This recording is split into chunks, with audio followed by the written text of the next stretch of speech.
السلام عليكم ورحمة الله وبركاته. أهلا بيكم، وحشتوني جدا جدا جدا. كل سنة وانتم طيبين وبألف خير، ورمضان مبارك عليكم جميعا بإذن الله. النهاردة هنعمل مع بعض الكنافة السيجار أو صوابع الكنافة بطريقة سهلة جدا جدا وبسيطة، وهتاخد معاكي في تحضيرها بالظبط 5 دقايق وهتكون جاهزة. طعمها حلو جدا جدا، مقرمشة وفي نفس الوقت مش ناشفة قوي على السنان. طعمها حلو قوي قوي يا جماعه، بجد مش قادره اوصف لكم قد ايه من جوه، واخده لون حلو ودايبه كده، وبجد طعمها خطير. اهم حاجه في الكنافه دي هي المقادير المظبوطه والخطوات المظبوطه. تمام.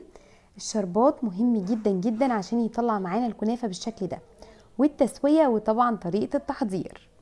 في 5 دقايق وهتاكلي احلى كنافه، احلى من بتاعه الحلواني 100 مره. لو عملتيها في البيت استحاله تشتريها تاني من بره. يلا بينا نسمي بسم الله ونصلي على اشرف خلق الله عليه افضل الصلاه والسلام، وتعالوا نشوف هنعمل الكنافه القمر الحلوه قوي قوي دي ازاي. يلا بينا نبدا في الطريقه. بسم الله. هنبدا الفيديو بتاعنا. اول حاجه انا معايا كميه من الكنافه حوالي كيلو، بس انا طبعا ما خدتوش كله. خدت بس الكميه اللي انا محتاجاها لحجم الصاج، والباقي عينته في الفريزر. لازم اهم حاجه الكنافه تيجي كده كنافه شعر، يعني تبقى صبحه وطازه عشان اقدر ان انا الفها. خلاص. اهم حاجه الكنافه تيجي بالشكل اللي انتوا شايفينه ده، ما تبقاش جايه مبروله ومفروله كده من بعضها، علشان ايه اقدر ان انا اشكلها.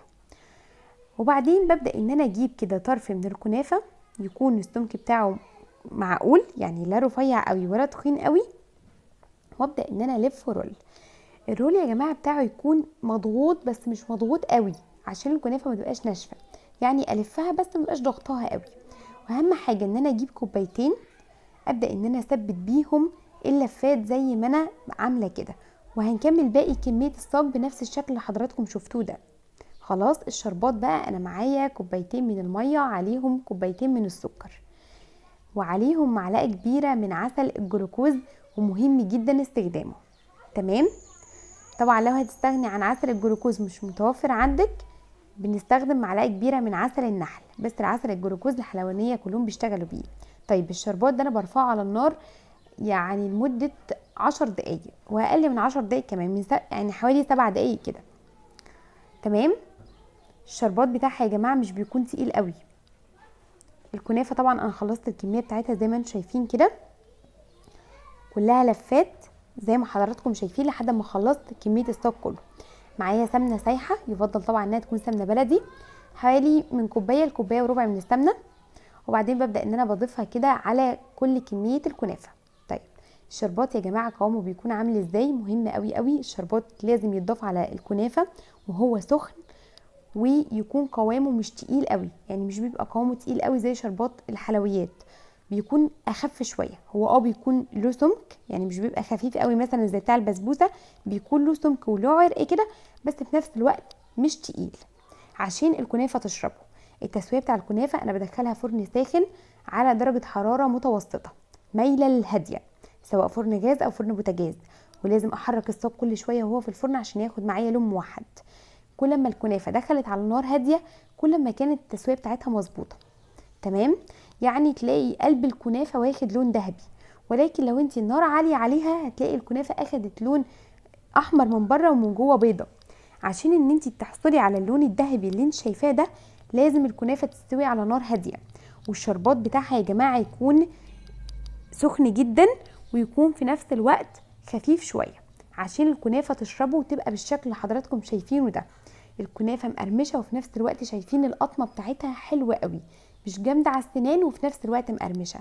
طبعا اول ما بتخرج من الفرن انا بسيبها تهدى 5 دقايق وبعدين اسقيها بالشربات. الكنافه واخده لون ذهبي، قلب الكنافه من جوه واخد لون ذهبي حلو جدا، طعمها لذيذ قوي قوي قوي.